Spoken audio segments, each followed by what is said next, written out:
Baik, pada video ini kita akan membahas tentang tema dan menu. Nah, sekarang untuk menggunakan tema atau memasang tema yang akan kita gunakan, kita pergi ke bagian menu Arrange. Kemudian di sini kita langsung menuju ke halaman Themes atau tema. Nah, untuk menambahkannya, kita tinggal pilih Add New. Pastikan teman-teman terkoneksi ke internet ya, agar bisa menginstal atau memasang tema secara online. Nah, di sini ada banyak jenis tema yang disediakan oleh WordPress dan ini kebanyakan yang gratis ya, dan ada juga yang berbayar. Nah, di sini kita bisa memilih ya berdasarkan kategori. Di sini ada yang fitur, ada yang populer, ada yang terbaru, dan ada yang terfavorit. Contoh, kita pilih ke bagian yang terbaru. Nah, di sini juga sudah banyak ya ini tema-tema yang terbaru, dan ini semuanya berdasarkan jenis WordPress yang akan kita bangun. Maksudnya WordPress kita atau blog kita itu digunakan untuk apa? Apakah untuk pendidikan, apakah untuk berita, apakah untuk politik, ataupun untuk blog pribadi yang fungsinya hanya untuk memposting bagian informasi yang akan kita berikan gitu ya. Nah, di sini contohnya saya akan membuat sebuah website sederhana. Di sini saya menggunakan tema Smellbiz Startup. Tapi teman-teman jangan terkecoh dengan thumbnail yang diberikan oleh WordPress ini, karena antara thumbnail dengan tema yang sebenarnya itu kadang-kadang suka berbeda, atau kadang-kadang berbeda ya dengan thumbnailnya. Contoh di sini kita preview dulu ya sebelum diinstal. Nah, jadi nanti tampilan seperti ini ya. Jadi pertanyaannya, kok kenapa nggak ada gambar orangnya gitu ya? Karena ini merupakan thumbnail gitu ya, untuk menarik perhatian kita untuk memasang tema dia gitu. Tapi di sini cukup menarik untuk temanya. Saya akan menggunakan tema ini untuk membuat blog atau web tutorial. Nah, untuk itu kita pilih bagian install. Di sini kita sedang melakukan installing. Setelah itu, sekarang kita aktifkan. Nah, sekarang kita lihat ya di bagian visit site ini atau icon gambar rumah ini, kita klik kanan, open link in new tab. Kemudian di sini kita akan melihat perubahan dari tema yang sebelumnya ke tema yang terbaru ya, atau tema yang telah kita install sebelumnya. Oke, di sini ada sedikit perubahan ya dari segi tampilannya.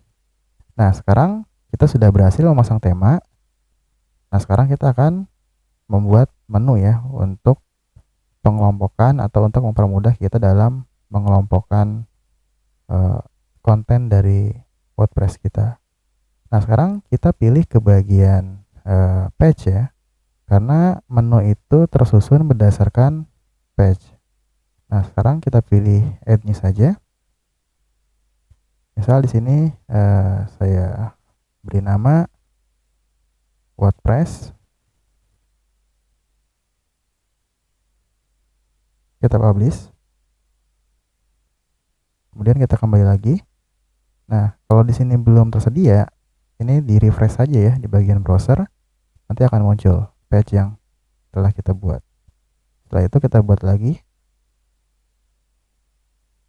Contohnya di sini pemrograman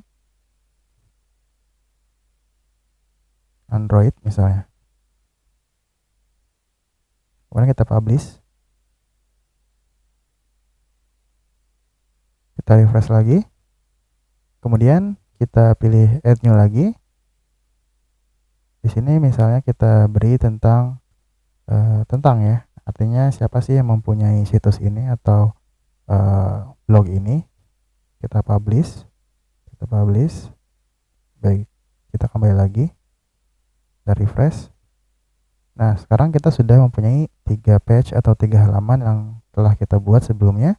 Ada WordPress, kemudian pemrograman Android, dan tentang. Sekarang kita buat menu ya di bagian branch, kemudian menu. Di sini sudah tersedia ya nama menunya atau menu name-nya menu 1. Kalau teman-teman mau merubahnya silahkan saja, tapi di sini saya menggunakan default saja ya. Kemudian ini kita create menu. Nah, di sini sudah ada pilihan ya. Ada home, kemudian pemrograman Android, sample page, tentang, dan WordPress. Nah, untuk sample page ini tidak kita gunakan. Nah, untuk itu kita remove saja atau kita hapus. Kemudian untuk WordPress ini akan dijadikan sebagai submenu. Nah, kita akan membuat menu utamanya ya. Kita ambil dari custom link di sini ya. Contoh URL-nya kita beri nama hashtag ya atau tanda pagar. Kemudian di sini kita pilih add menu. Nah, untuk custom link ini kita ganti saja ya untuk labelnya atau namanya, misalnya tutorial. Kemudian kita enter saja. Kemudian tutorial kita pindahkan setelah atau di bawah menu home. Seperti ini. Kemudian untuk pemrograman Android dan WordPress ini akan dijadikan submenu yang berada di bawah bagian tutorial. Kita geser ke kanan seperti ini. Kemudian ini kita pindahkan ke atas dan kita pindahkan lagi ke kanan. Setelah itu kita save ya. Oke. Sekarang kita lihat di bagian WordPress kita apakah ada perubahan. Nah, di sini sudah muncul ya, ada home, ada tutorial. Nah, ini namanya submenu ya, yang menu drop down ini atau menu ke bawah ini. Kemudian ada tentang juga. Kalau kita klik tutorial, ini nggak akan bisa karena kita sudah memberikan hashtag, artinya ini link yang tidak aktif. Tapi kalau kita pilih tentang, kita akan mengarah kepada page tentang. Kalau kita pilih home, ini akan mengarah pada bagian beranda kita atau bagian dashboard kita. Nah, seperti itu ya. Nah, segitu saja untuk tutorial tema dan menu. Nanti akan dilanjutkan pada video berikutnya. Terima kasih.